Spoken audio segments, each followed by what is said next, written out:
विद्यार्थी मित्रांनो, मी आज तुम्हाला एक गोष्ट सांगणार आहे। गोष्टीचे नाव आहे एकलव्य गुरुभक्त। हरिण्यू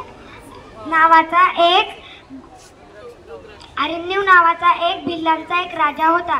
राजाचे पुत्राचे नाव होते एकलव्य। एकलव्य धनुष्य विद्या शिकायचे होते। एके दिवशी एकलव्य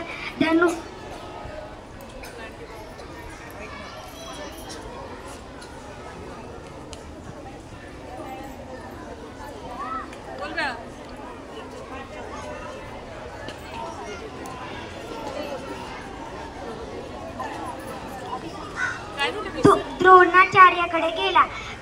तो म्हणाला, तुम्ही मला शिष्य कराल का? द्रोणाचार्य म्हणाला, नाही। एकलव्य दुःख झाला नाही। त्याने द्रोणाचार्यांची मातीची मूर्ती बनवली आणि पूजा केली आणि धनुष्य बाणाचा सराव केला।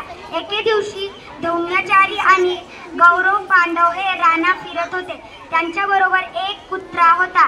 तो पण त्यांच्या सोबत होता। कुत्रा भुंकत भुंकत एकलव्यापाशी आला। एकलव्याने त्याच्या तोंडात 7 बाणं मारली आणि कुत्रा पळत पळत द्रोणाचार्यांकडे गेला।